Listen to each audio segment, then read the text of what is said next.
नमस्कार, वैशाली ब्लॉगमध्ये मी पुन्हा एकदा तुमचं मनापासून स्वागत करते। आजची रेसिपी पाहणार आहोत शेवगा फ्राय। अगदी हॉटेलसारखी, नक्की ट्राय करा। इथे मी अर्धा किलो शेवगा घेतलाय। याला बारीक तुकडे करून घेतलेत आणि याला 2 पाण्याने स्वच्छ धुवून घ्यायचं।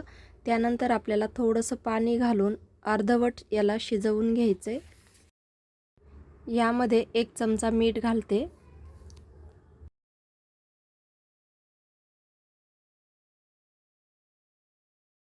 शेंगा शिजतात तोपर्यंत आपण मसाल्याची तयारी करूया। तर इथे मी मोठी टोपली घेतली आणि त्यामध्ये 2 चमचे चाट मसाला घालते।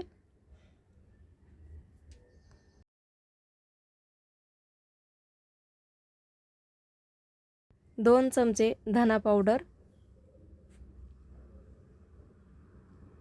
2 चमचे जिरा पावडर,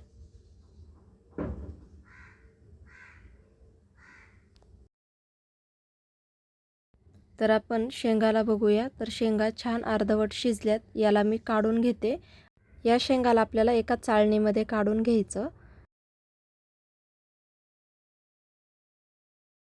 अर्धा चमचा आपल्याला मिरे पावडर घालायची। तर माझ्याकडे मिरे पावडर नव्हती तर मी इथे मिरे कुटून घेतलेत आणि अर्धा चमचा यामध्ये घालायची। पाव चमचा हळद घालायची। लाल तिखट घालायचं 2 चमचे। तुमच्या आवडीनुसार तुम्ही कमी जास्त लाल तिखट घालू शकता। पण इथे मी ह्या शेंगा खूप अशा झणझणीत करणार आहे म्हणून मी इथे थोडं जास्त तिखट घातलंय। कसुरी मेथी घेतली 1 चमचा, त्याला छान असं क्रश करून घालायचं। यामुळे चव खूप छान येते। दही घालते 2 चमचे, जास्त दही घालायचं नाही।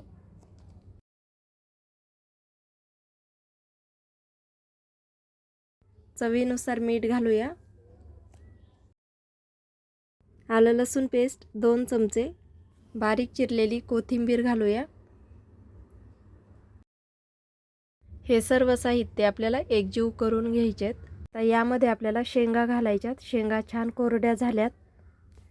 जो आपण मसाला बनवलाय तर तो छान याला चोळून घ्यायचा। या पूर्ण शेंगाला मसाला लागला पाहिजे आणि लिंबाचा रस घालायचा 2 चमचे। याला झाकून ठेवून 15 ते 20 मिनिट आपण असंच ठेवणार आहोत। एक प्लेट घ्यायची आणि त्यामध्ये आपल्याला 4 चमचे तांदळाचं पीठ घालायचं किंवा कॉर्न फ्लोअर घालायचं। तर इथे मी तांदळाचं पीठ घेतलंय 4 चमचे। बेसन घ्यायचं 4 चमचे।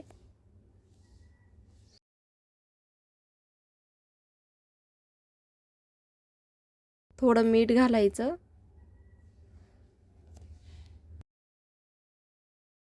अर्धा चमचा लाल तिखट। याला मिक्स करूया।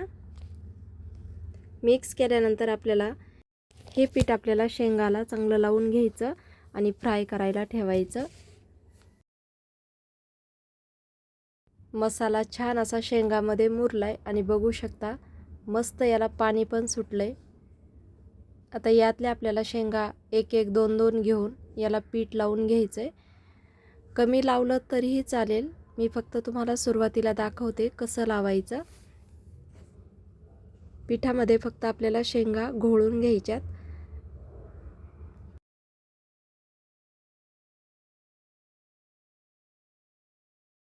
तर इथे मी चपातीचा तवा घेतलाय।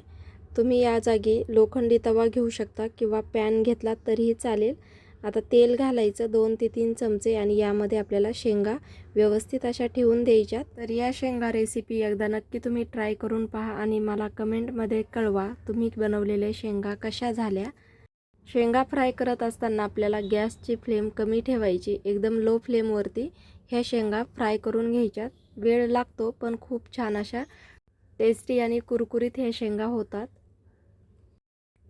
शेंगा फ्राय झाल्यात आता मी काढून घेते आणि दुसऱ्या शेंगा पण अशाच फ्राय करून घेणार आहे। तर बघू शकता खूप छान अशा फ्राय झाल्यात एकदम कुरकुरीत। मी विक्रम मसाले बिझनेस चालू केला आहे। घरगुती मसाले बनवत आहे। जर तुम्हाला मसाले बनवणं शक्य होत नसेल तर मला तुम्ही ऑर्डर करू शकता। स्क्रीनवरती नंबर दिलाय त्यावरती व्हॉट्सॲप किंवा कॉल करा। तर इथे आपल्या शेंगा झाल्या तयार. बघू शकता मस्त असा कलर पण छान आलाय आणि खायला तर खूपच छान लागतात. तुम्हाला जर आजचा व्हिडिओ आवडला असेल तर लाईक, शेअर आणि चॅनलला नवीन असाल तर सबस्क्राईब करा. व्हिडिओ पाहिल्याबद्दल धन्यवाद.